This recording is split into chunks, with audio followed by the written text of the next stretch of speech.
তবুও আমি এখানে আসতে পারি। এই হোক, আমি একটি বাড়ির চেয়ারম্যান, সেই হিসাবেই আমাকে আরও আমি এক ছোট মানুষ, তিনি অভিভাবক, ওনার পাশে বসার আমি যোগ্যতা রাখি না, আমাকে বসিয়েছেন, এজন্য আমি প্রকাশ করি। আমি বলতে চাই নৌ সেক্টর বিষয়ে আমি একটা কথা বলতে চাই। এর আগে আমি একটি কথা বলতে চাই যে আমাদের বর্তমান যে উপদেষ্টা, তিনি গ্রামীণ ব্যাংকের যখন ব্যবস্থাপনা পরিচালক ছিলেন, তাকে সরাই দেওয়ার পরে সংসদে আমাদের ব্যারিস্টার আন্দালিব রহমান পার্থ করেছিলেন যে ঘোড়া দিয়ে যদি কাজ করা যায় তাহলে গাদা দিয়ে কাজ করার প্রয়োজন নেই। আমি বলবো বাংলাদেশে নৌ শ্রমিক নেতাদের নৌ শ্রমিক সেক্টরে বাংলাদেশে জাহাঙ্গীর আলম ব্যাপারী হলো ঘোড়া, গাদা নয়।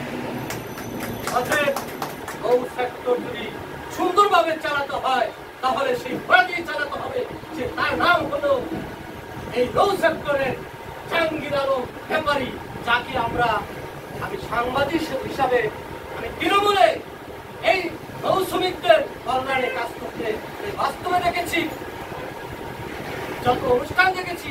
আমি জাহাঙ্গীর আলম পাঠানকে, এই জাহাঙ্গীর আলম ব্যাপারী, আমাদের শ্রদ্ধেয় বড় ভাইকে দেখেছি, আমি শাহজাহান ভাইকে দেখেছি, আমি সেই আলিম ভাইকে দেখেছি, আমি সেই জাকির ভাইকে দেখেছি, আমি এখানে উপস্থিত যারা আছে আমি তাদেরই দেখতে পেয়েছি।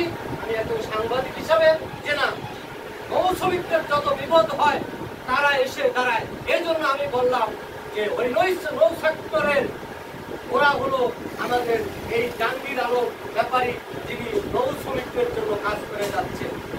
আর যদি আপনারা তার বিকল্প যদি কাউকে আপনারা চিন্তা করেন, তাহলে আপনারা সেই ওই যে ব্যারিস্টার আন্দালিব রহমান পার্থ বলেছিলেন যে ডক্টর ইউনূস গ্রামীণ ব্যাংকের যদি যোগ্যতা না থাকে আর সেখানে যদি ওনার মাঝে পরিবর্তে যদি অন্য কাউরি দিয়ে কাজ করা হয়, তাহলে আমরা বলবো যে ওরা যদি কাজ করতে পারে তাহলে গাদা দিয়ে কাজ করার প্রয়োজন নেই। তাহলে আমি বলবো নৌ সেক্টরে, আমরা বলছি নৌ সেক্টরে যদি আমি সেই তুলনা করতে চাই, নৌ সেক্টরে ঘোরা হলো সেই আমাদের আমাদের বড় ভাই নৌ যোদ্ধা, নৌ শ্রমিক ফেডারেশনের সাধারণ সম্পাদক জনাব জাহাঙ্গীর আলম। আমি বলবো আরেকটি কথা, আমি সাংবাদিক, তিনি আমাকে নৌ সেক্টরে কেন এনেছেন? আমি নৌ সেক্টরে এসেছি ডাকাইত ধরার জন্য, ডাকাইতের মুখ উন্মোচন করার জন্য। একটি ছেলে নৌ পথে সেই নৌ সংগঠনে কৌশলে ঢুকে বেল করে সে কি করেছিল, সে ডাকাতি করছে আমি জানতে পেরেছি। তার নাম হলো খাজা বাকি বিল্লাহ। আমি প্রশাসনকে বলে, আমি র্যাবকে বলে আমি তাকে গ্রেফতার করে আমি জেলে নিয়েছি। আমার এটা সফলতা।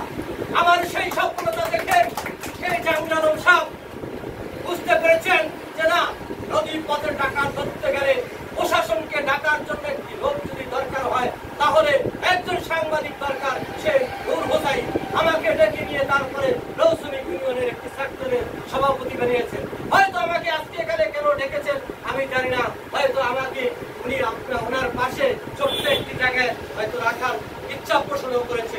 কিন্তু আমি বলবো এই নেতা আমাকে যেখানেই রাখবে আমি সেখানেই থাকবো, এবং আমি বলবো আমার পার্টি মানবিক পার্টি যদি কখনো বাংলাদেশে ক্ষমতা আসে, আমি 16 বছরের মিশন দিয়েছি, তাহলে আগামীতে যদি আমার পার্টি ক্ষমতা আসে আর আমার এই 14 নেতা যদি বেঁচে থাকে বাংলাদেশের নৌমন্ত্রী হবে এই আমার নেতা। আমি সেটা এখানেই ঘোষণা দিচ্ছি। এবং আমি আরেকটা কথা বলে দিচ্ছি, আমি একটা ছোট্ট মানুষ, আমার সাথে অত লোক নাই, তবে আপনারা কেউ ভাববেন না যোগ্য লোক নেই। একটা লোক যদি আমার সাথে থেকে সাথে 10টা লোক যদি থেকে সাথে, তাহলে তারা যোগ্য লোক, তারা মানবিক বাংলাদেশ করার জন্য এগিয়ে আসছে, তারা মানবিক পার্টি। আমি বলে দিচ্ছি নৌ সেক্টরে যদি জাহাঙ্গীর আলম ব্যাপারীকে সম্মান করতে না পারেন, তাহলে কখনো কোনো কেউ অসম্মান করার সাহস দেখাবেন না। আমি এখান থেকে বলে দিচ্ছি, তাহলে কিন্তু আমরা এখানে গাবতলীতে আছি। গাবতলী কিন্তু সারা বাংলাদেশের একটা সেক্টর। গাবতলী বন্ধ করে দিলে কিন্তু সারা বাংলাদেশ বন্ধ হয়ে যাবে। আমি আরেকটা কথা বলছি, বাংলাদেশে কিন্তু নৌ সেক্টর একটা সেক্টর, শ্রমিক আরেকটা সেক্টর, কিন্তু স্থল বন্দর, স্থল পথ বন্ধ হয়ে গেলে কিন্তু সারা বাংলা